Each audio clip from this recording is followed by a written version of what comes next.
오늘 하나님께서 주시는 말씀은 요한복음 5장 1절부터 5절까지 말씀입니다. 한 목소리로 읽어보겠습니다. 그 후에 유대인의 명절이 되어 예수께서 예루살렘에 올라가시니라. 예루살렘에 있는 양문 곁에 히브리 말로 베데스다라 하는 못이 있는데 거기 행각 5이 있고 그 안에 많은 병자, 맹인, 다리 저는 사람, 혈기 마른 사람들이 누워 물의 움직임을 기다리니 이는 천사가 가끔 못에 내려와 물을 움직이게 하는데 움직인 후에 먼저 들어가는 자는 어떤 병에 걸렸든 낫게 되밀어라. 거기 38해 된 병자가 있더라. 아멘. 이 말씀 본문으로 10개의 문이라는 제목으로 오늘 말씀을 나누도록 하겠습니다. 갈릴리 고향에서 주님이 왕의 신하의 아들을 살려내신 사건에 오늘 본문이 이어지고 있습니다. 그러니까 다시 거슬러 올라가면 주님이 이 땅에 오셔서 가장 처음 구원하신 대상이 사마리아 여인이었죠. 남편을 6이나 갖고 있는. 그리고 두 번째는 고향인 갈릴리였죠. 거기서 왕의 신하의 아들을 살려내셨습니다. 마지막 구원의 대상이 바로 유대인이죠. 오늘 그 유대인의 구원이 시작되는 첫 본문입니다. 오늘 유대인의 구원이 시작되는 본문의 첫 소절이 바로 요한복음 5장 1절입니다. 이 유대인들의 대표로 38년 된 병자가 등장을 하고 있는 것이죠. 이렇게 이제 유대인을 구원하시기 위해서 예루살렘에 들어가시는 예수님의 모습을 우리가 보고 있는 겁니다. 예수님이 이 땅에 오신 건 우리를 구원하러 오셨잖아요. 그런데 유대인 먼저가 아니었다는 거, 사마리아 사람이 먼저였었다는 거. 그래서 아브라함도 사실 우상 숭배자였었잖아요. 그렇게 은혜가 시작이 됩니다. 요한복음 5장의 본문을 볼 때에는 이렇게 보면은 재미있어요. 카메라를 딱 대고 주님이 북부 갈릴리에서 남부 예루살렘으로 지금 쭉 내려오신 거잖아요. 그래서 전체 예루살렘을 보여주시는 거예요. 근데 그 예루살렘에서 줌인해서 양문을 보여주시고, 그다음 그 양문 옆 베데스다를 또 더 포커싱해서 보내주시고, 거기에 행각 5, 거기에 많은 병자들, 그 중에서도 38년 된 병자, 이렇게 계속 그 초점이 좁혀져 가고 있는 거죠.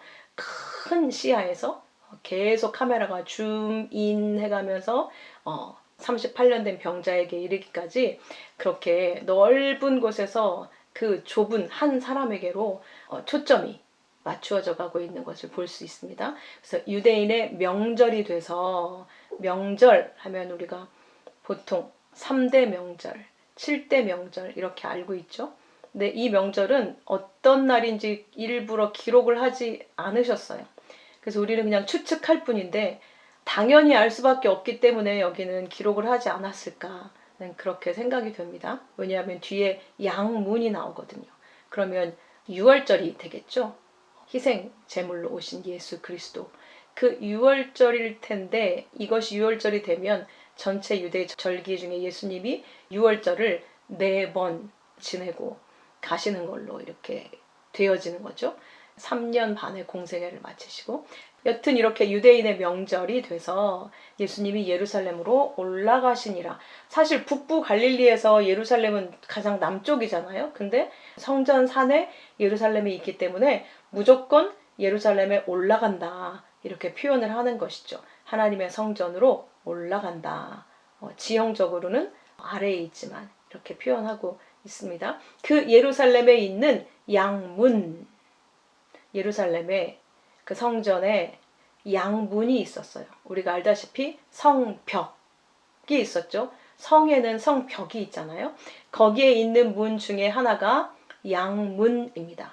그러니까 이 양문은 모든 이들의 구원이 이 양의 문으로 오신 예수 그리스도, 또한 희생제물로 오신 예수 그리스도로 말미암아 시작되었음을 보여주고 있는 것이죠. 그러니까 앞에 있던 사마리아 여인 이방인 전체, 갈릴리, 예수님의 고향인, 그토록 믿기가 불가능한 그들, 그리고 마지막 유대인의 구원에 이르러서 이 모든 자들의 구원은 양의 문으로 오신 예수 그리스도, 또한 양문으로 들어와서 희생제물로 드려지실 예수로 말미암아 시작되고 완성되었음을 이 마지막에 보여주고 있는 것이죠. 그래서 이 구원의 마지막 대상 유대인들이 이 자비의 집, 이 베데스다가 자비의 집이라는 뜻이잖아요. 그리고 행각 다섯이 이때잖아요. 그러니까 행각 다섯은 율법의 집을 얘기하는 것이죠. 지붕과 기둥만 있는 완전한 건물이 아닌 거잖아요. 그 행각 다섯, 율법이라고 하는 집, 율법의 집, 거기에서 율법으로 말미암아 죽어가며, 율법은 우리의 죄를 드러나는 정죄의 법이잖아요.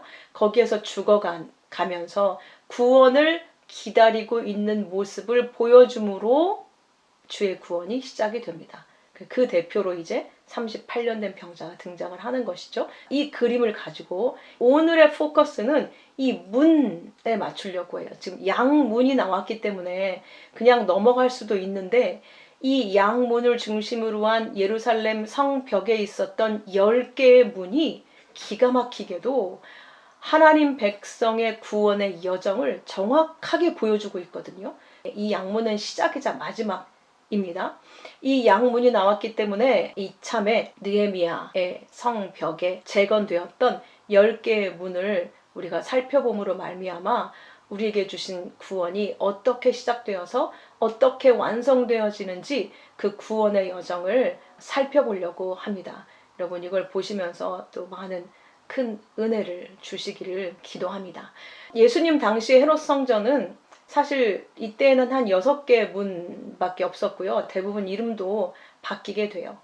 그런데 지금 우리가 공부하려고 하는 건 이 느헤미야가 재건한 이 10개의 문, 이것을 통해서 하나님의 은혜를 같이 나누려고 하는 것입니다. 예루살렘 성벽에 10개의 문이 느헤미야 3장에 보면 이가 폐허가 된 예루살렘으로 다시 돌아와서 성벽을 재건하는 일을 한 자가 느헤미야잖아요. 그건 다 알고 계시죠? 그가 바벨론에 의해서 무너졌던 예루살렘 성벽을 무너진 지 140년 만에 다시 느헤미야의 주도하에 유대 사람들과 힘을 합쳐서 단 52일 만에 다시 중수하게 된 역사적인 방벽이 바로 이 예루살렘 성벽입니다. 성벽. 그런데 재밌게도 이 예루살렘 성벽의 10개의 문, 이 당시에 10개의 문이 중수가 되었는데, 사실 계시록 21장 12절에 가면 이 땅이 끝나고 하나님의 나라가 완성되어져서 새 예루살렘이 서게 되었을 때, 새 예루살렘은 사실 우리를 얘기하는 건데, 그 새 예루살렘을 설명할 때의 그 성벽에는 12개의 문으로 완성되어지게 됩니다. 그러니까 느헤미야가 주도해서 재건한 10개의 문은 구약시대의 문, 10계명, 10개의 계명을 상징하는 구약의 문을 얘기하는 거고, 그리스도로 말미암아 완성된 천상의 성전의 문은 12문이고 그 12문들 위에 이스라엘 12지파의 이름이 쓰여져 있다고 우리가 공부한 것처럼, 그들을 통로로 해서 메시아가 오셨고 모든 백성들이 하나님의 나라로 완성되었다라고 하는 것을 보여주고 있는 것입니다. 그래서 우리는 구약에서 말하고 있는 10개의 문을 통해서 예수님을 통한 구원이 어떻게 완성되어졌는지를 같이 살펴보려고 합니다. 첫 번째 문이 바로 양문입니다. Sheep Gate. 예루살렘 성전의 북동쪽에 위치하고 있습니다.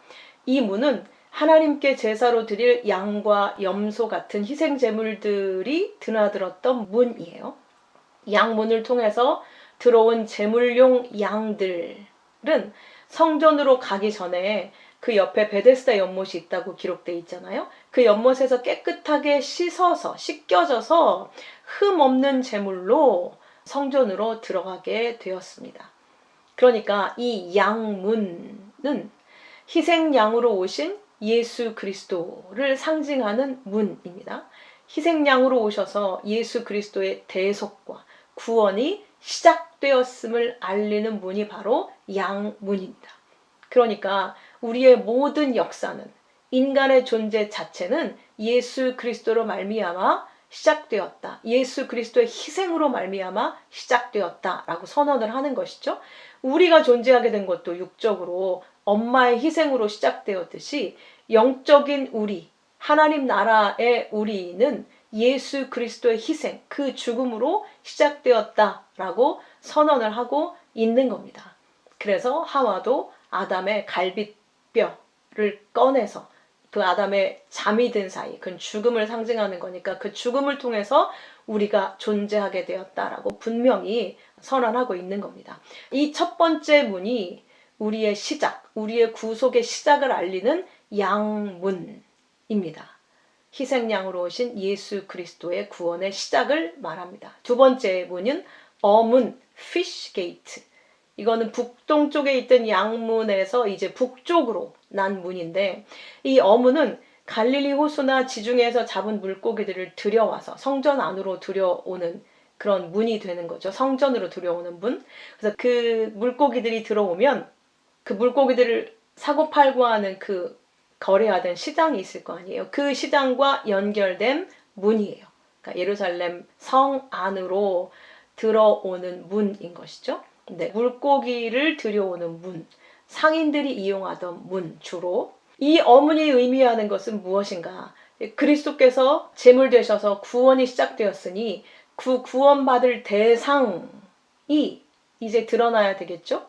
그래서 어문, 물고기를 그물로 건져 와서 성 안으로 들어오는 것처럼 자기의 꼬리를 이용해서 열심히 무리지어서 그 어두운 바닷속을 헤매고 다니는, 언제 죽을지 알지 못하면서 자기의 힘으로 열심히 꼬리를 헤엄쳐서 자기가 원하는 방향으로 내달리고 있었던 그 물고기들을 그물로 건져내서 올려진 은혜를 상징하는 분이 바로 어문입니다. 그러니까 그물에 걸려진 죄인들이 들어온 문인 거죠.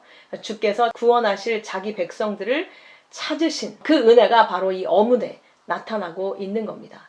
이 어문을 지나가면 북쪽에서 이제 약간 서쪽으로 옮겨지게 됩니다. 옛 문이 나와요. 옛 문. 이건 올드 게이트예요. 그래서 예루살렘의 북서쪽에 있는 이 문인데, 이 문은 다윗과 솔로몬 시대부터 존재했던 원래 북쪽 성벽에 있었던 가장 오래된 문이에요. 근데 히스기야, 그러니까 유다의 13대 왕 때 인구가 많이 늘어나면서 성벽을 북쪽으로 더 크게 확장하게 되었고, 이때 기존에 있던 문을 허물고 새로 진 게 아니라 그대로 유지하면서 이 문을 통해서 구시가지와 신시가지를 연결하는 통로로 사용했다고 해요. 그리고 이 통로는 사마리아나 갈릴리, 또 실로 이쪽으로 올라가야 할 때 거쳐야 되는 주요 출입문으로 쓰였다고 합니다. 이 문이 옛 문이에요. 올드 게이트. 이 옛 문은 무엇을 상징하는가? 옛 언약, 옛 계명. 우리가 알고 있는 옛 계명, 10계명이죠. 이 계명은 나 외에 다른 신을 섬기지 말라. 이 1계명으로부터 시작해서 맨 마지막 10번째 계명이 탐내지 말라잖아요. 그 이 옛 계명이 이제 그리스도에 의해서 건져진 그 백성들에게 선포되는 거죠. 우리는 가장 먼저 구약을 접하게 됩니다. 신약을 먼저 접해서 은혜로 먼저 갈 수는 없어요. 왜냐하면 내가 죄인인지 알지 못하면서 그리스도를 만날 수 없기 때문이죠. 그래서 우리는 구원받은 백성은 옛 계명 앞에 먼저 서게 됩니다. 나 외에 다른 신을 섬기지 말라부터 탐내지 말라라는 이 계명 앞에 우리가 서게 되면 어떻게 됩니까? 나는 지금까지 하나님을 섬기는 자가 아니죠. 돈을 섬기고 사람을 섬기고 나 자신을 섬기던 자였다는 게 드러나죠. 탐내지 말라는 이 마지막 계명에서도 나는 내 욕망을 따라 살잖아요. 이것도 하고 싶고 저것도 되고 싶고 이것도 갖고 싶고. 온통 인간은 자기 욕망을 채우기 위해서 살고 있었고 앞으로도 그렇게 살게 되는 거죠. 모든 역사는 지금 인간의 욕망을 위한 역사잖아요. 인간의 욕망의 역사. 그렇기 때문에 이 계명 앞에 서면 와, 나는 죄인이구나 라는 걸 알게 되죠. 그런데다가 예수님이 죽으시기 전에 우리에게 이 모든 율법은 단 하나로 축소할 수 있어. 이 모든 계명의 내용은 이거 단 하나야 라면서 우리에게 알려주신 게 내 마음을 다하고 목숨을 다하고 뜻을 다하여 주 너의 하나님을 사랑하라. 이렇게 가르쳐 주시잖아요. 그리고 그 마음으로 네 이웃을 네 자신처럼 사랑하라. 이렇게 완성이 되어지잖아요. 이렇게 연결이 되어지잖아요. 이 말씀에 의하면 완전히 우리는 자폭하게 될 수밖에 없죠. 나는 마음을 다하고 목숨을 다하고 뜻을 다해서 나를 사랑하고 있는데 하나님의 말씀은 마음을 다하고 목숨을 다하고 뜻을 다해서 너의 하나님을 사랑하라고 말씀하시는 거예요. 그러면서 너 말고 네 이웃을 네 자신처럼 그렇게 사랑하라는 거예요. 지금까지 내가 살아오던 그 모든 것과 완전히 반대인, 그죠? 내가 지금까지 살아온 건 하나님 앞에 완전히 죄였구나. 를 알게 되는 것이 바로 이 옛 계명이에요. 옛 문으로 우리가 들어와서 그 옛 계명, Old Testament, 이 앞에 서면, 말씀에 서면 우리는 완전히 자폭하게 되는 거죠. 아, 나는 하나님 앞에 심판받아야 마땅한 자구나. 이것을 알게 되는 겁니다. 그래서 옛 문을 지나서 가면 서남쪽에 있는 골짜기 문이 나와요. 내가 구약의 말씀 앞에 섰을 때 죄인이라는 것을 깨닫게 되면 어디로 내려갑니까? 지옥으로 내려가게 되죠. 아, 나는 심판받아야 마땅하구나. 내가 원래 지어진 이유는 하나님의 영광을 드러내라고 피조물을 만들었는데 나는 하나님은 완전히 무시하고 나만을 위해서 내 영광을 위해서 살았기 때문에 난 죽어 마땅하구나. 이것을 깨달아서 지옥의 심판으로 내려가게 되는 거죠. 그래서 Valley Gate, 골짜기 문으로 내려가게 되는 겁니다. 이 문은 예루살렘 성 외곽에 아주 험준한 계곡인 흰놈 골짜기를 향해서 나 있는 문이에요. 이 흰놈 골짜기라는 거 히브리어로 흰놈인데 그래서 헬라어로 게헨나라고 표현을 하고 있는 것이죠. 예수님께서도 형제에게 미련한 놈이라는 자는 지옥불에 떨어지리라. 만일 네 손이 너를 범죄하거든 찍어버려라. 불구로 영생에 들어가는 게 두 손을 가지고 지옥에 꺼지지 않는 불에 들어가는 게 보다 낫다라고 할 때 지옥이라는 말씀을 계속 하셨잖아요. 이 지옥에 쓰인 단어가 게헨나라는 단어예요. 우리는 마땅히 지옥불에 들어가야 맞는 거죠. 형제에게 미련한 놈이라고만 해도 들어간다고 말씀하셨잖아요.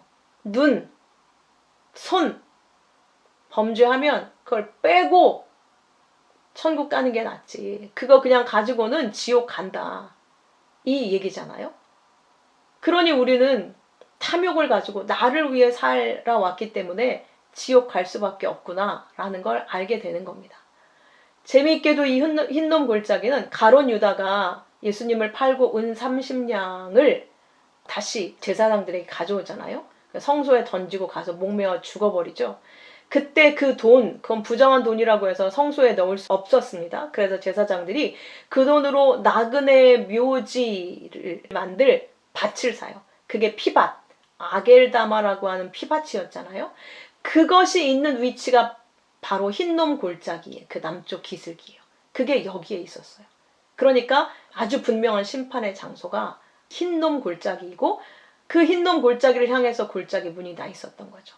이 흰놈 골짜기는 지옥을 상징하는 그런 장소인데요. 왜 그랬냐면 이곳에는 모든 오물을 버리는 곳, 동물의 사체를 버리는 곳이었고 그리고 범죄자의 시신을 여기다 버렸다고 해요.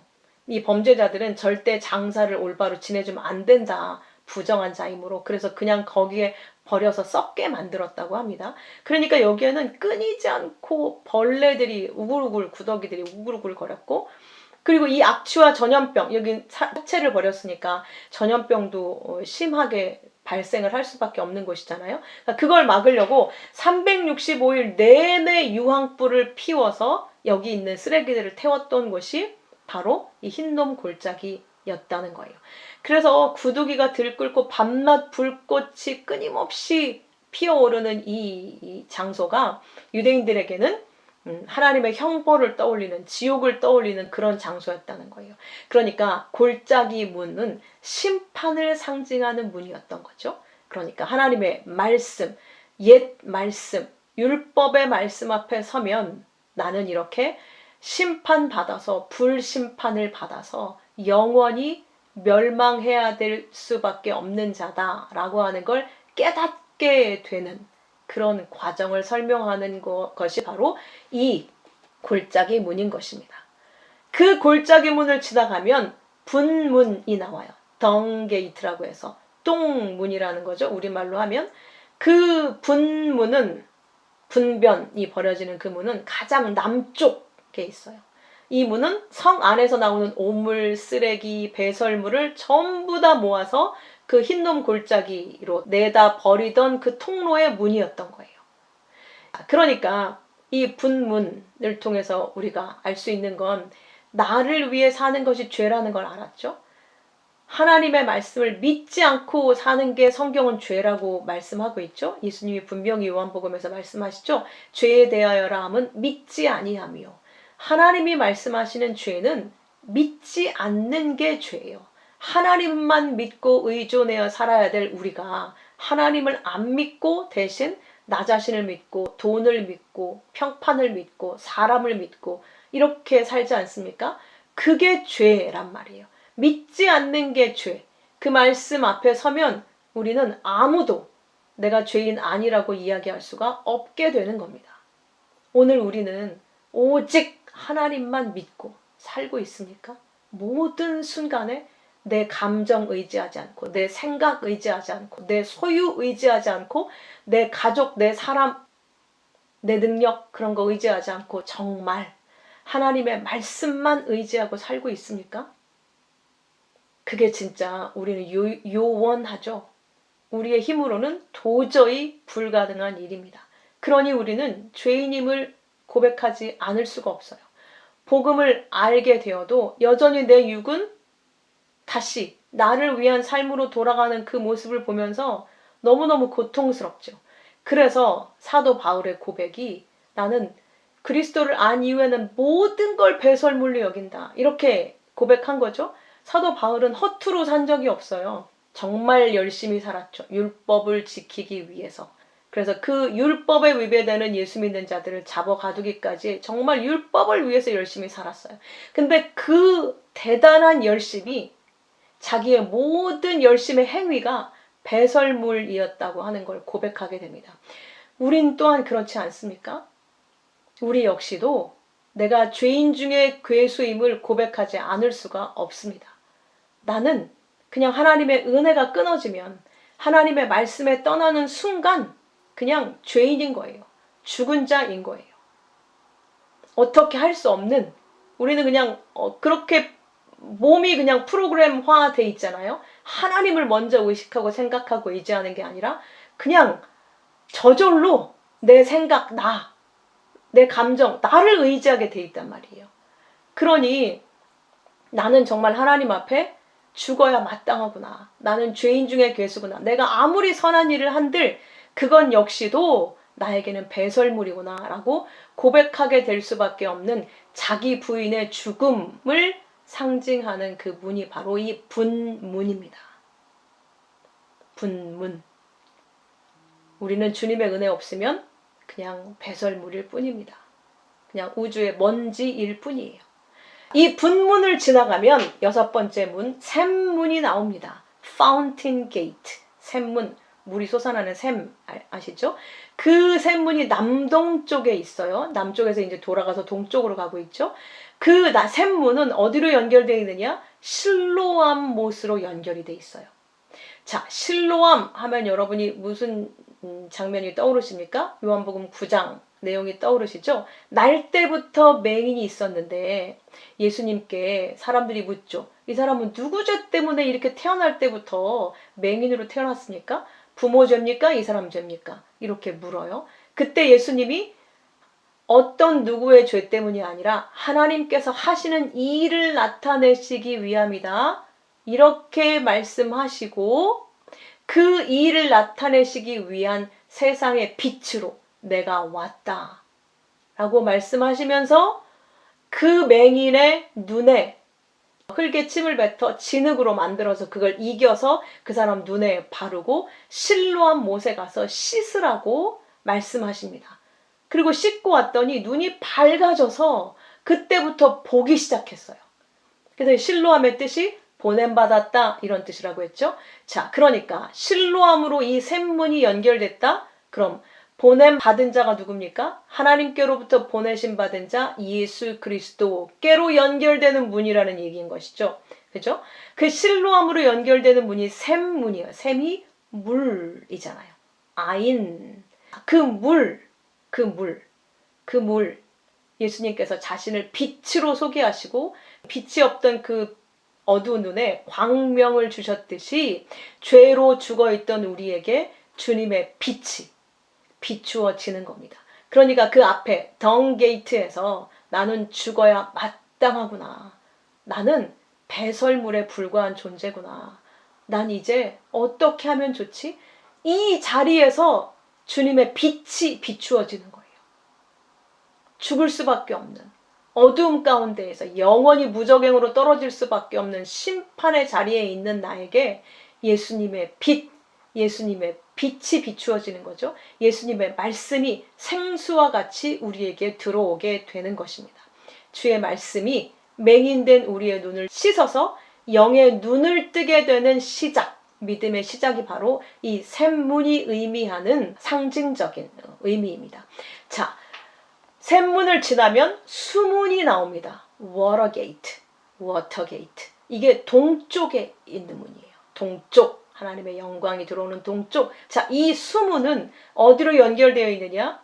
기혼샘에서부터 모든 성 안의 사람들이 먹을 수 있는 식수를 길어서 들여오던 그 문이 바로 이 수문이었어요. 그러니까 정말 중요한 문이죠. 물 없이 누가 살 수 있습니까? 그 물길 막으면 다 죽잖아요. 전쟁이 옛날에 그렇게 이루어졌죠. 이 성을 정복하려면 물길 먼저 끊었단 말이죠. 그렇게 중요한 식수가 여기 들어오는 것이죠.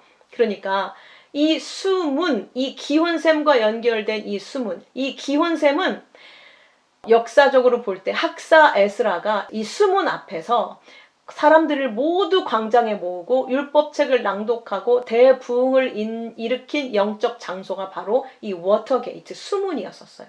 느헤미야 8장에 기록되어져 있는. 그래서 여기는 물이 들어오는 곳이에요. 물. 그리고 물이 가득 차서 부흥이 일어난 그런 장소를 상징하는 거예요. 에스라 때로 올라가면 그런 역사가 또 있는 것이기 때문에. 그래서 생수가 부어지는 것을 눈으로 보듯이 우리에게 그림으로 보여준 게 바로 에스겔서 47장이잖아요. 에스겔의 환상을 열어서 자기가 처음엔 그 성전 문지방으로부터 나온 물이 발목에 차오르고 그 다음 물이 무릎으로 올라가고 허리로 올라가고 나중에는 발이 전혀 땅에 닿지 않게끔 머리가 올라와서 이제는 더 이상 내 힘으로 다닐 수 없고 물의 흐름에 따라 흘러갈 수밖에 없는, 다시 말하면 하나님의 은혜와 성령의 역사에 완전히 휩싸여서 장악된 그 상태, 그걸 우리는 무엇이라고 합니까? 성령 충만의 상태. 물이 가득 우리에게 들어와서 성령 충만해진 상태로 만드신다는 거예요.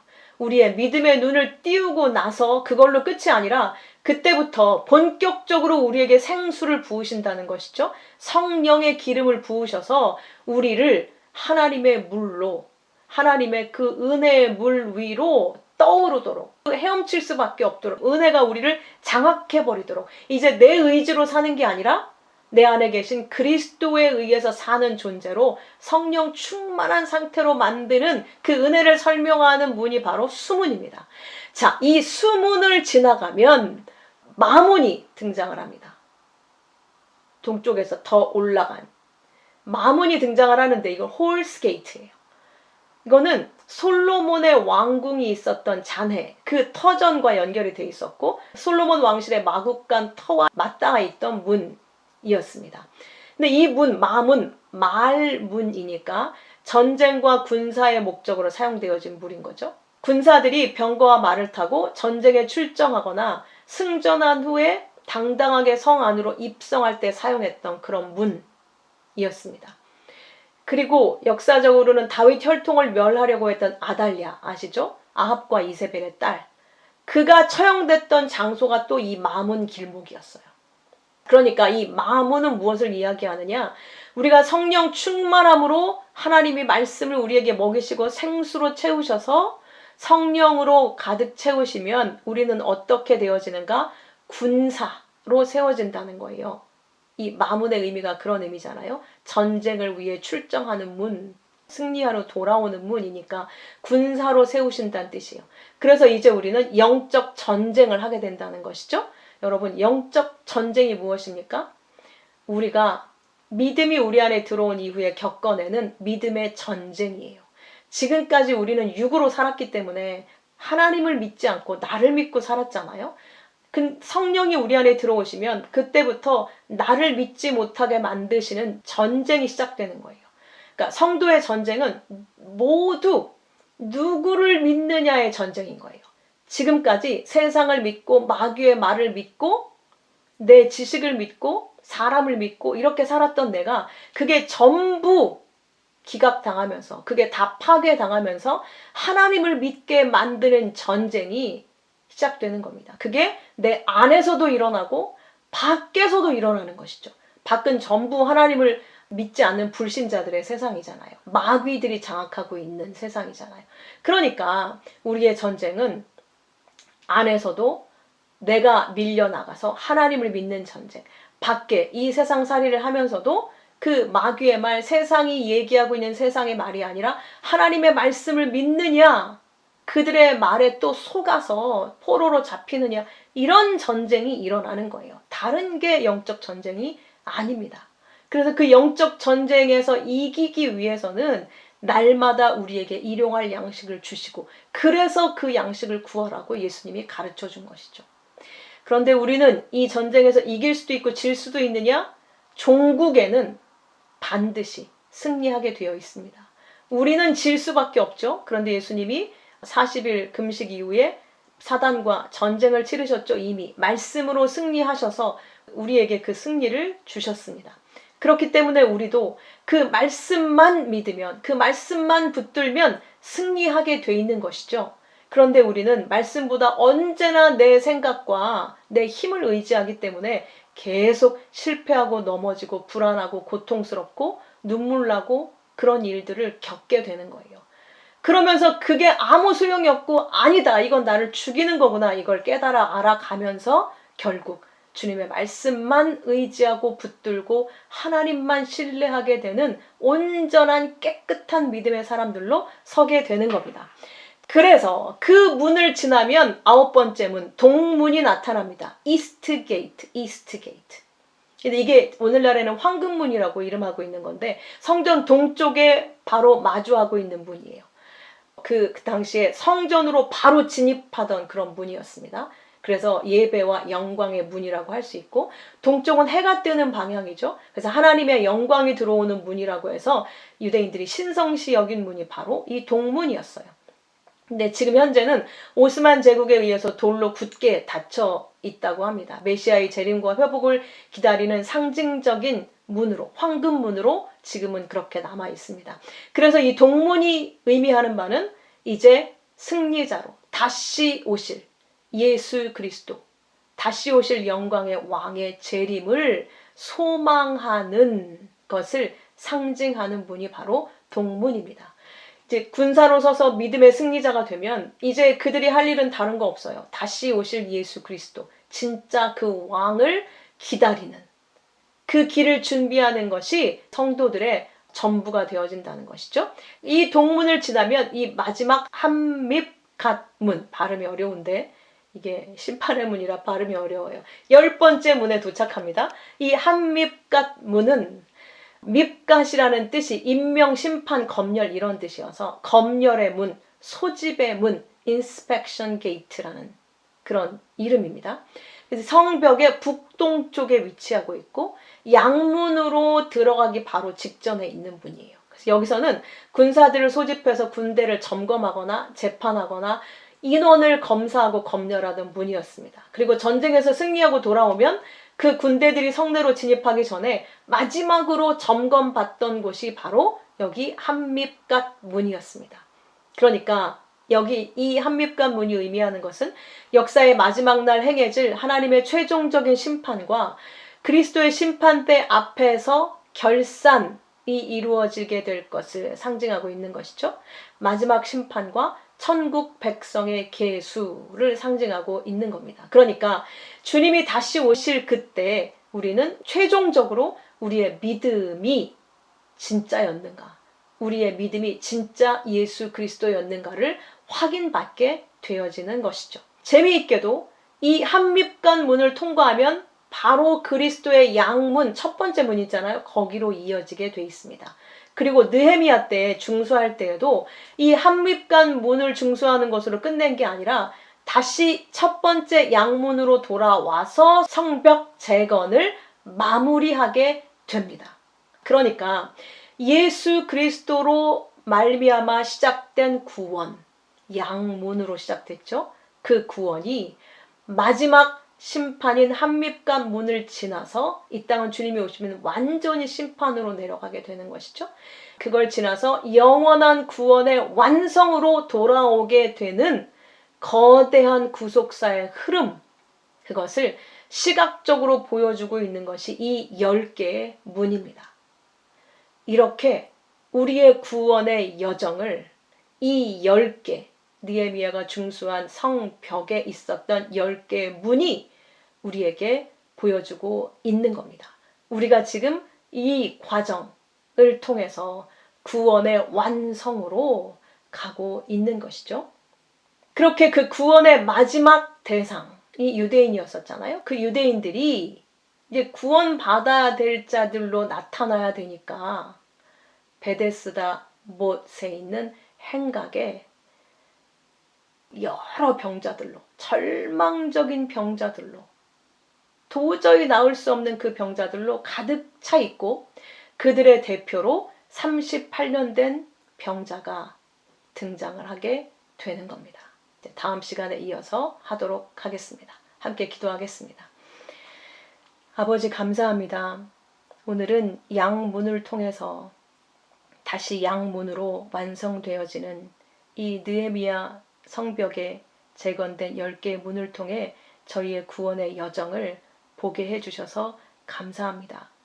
아버지 하나님, 모든 하나님의 백성들은 예수 그리스도 그 희생 제물로 시작이 되어서 우리의 불가능함을 깨닫고 그 예수 그리스도의 생수를 마시고 그 빛이신 예수와 함께 이 땅에서 믿음의 전쟁을 치르고 결국 예수님께로 돌아가 그 완성된 천국에 있게 되어지는 것이 우리 구원의 여정임을 알게 하셨사오니 이 땅에서 우리가 헛된 것, 썩어질 것에 더 이상 탐욕을 갖지 않게 하시고 오직 그 하나님 나라를 향해 우리의 마음과 우리의 뜻과 모든 힘을 다해 주님을 사랑하는 그 일에 마음을 쏟을 수 있도록 인도하여 주시옵소서. 이 영광스러운 하나님 나라의 백성으로 완성되어지는 이 구원의 여정에 저희를 초대해 주시고 저희를 붙들어 주시고 이끌어 주셔서 감사합니다. 아버지 하나님, 이 여정에서 우리가 승리하여 이길 수 있는 길은 오직 주님의 말씀을 믿고 오직 주님만을 의지하는 것 이외에는 없사오니 하나님, 우리가 더욱더 주님의 말씀에 마음을 두게 하시고 주님을 더욱 사랑하는 저희 되게 인도하여 주시옵소서. 구원의 은혜 초대해 주신 하나님의 은혜를 찬송하고 감사하며 귀하신 예수 그리스도의 이름으로 감사하기도 하옵나이다. 아멘.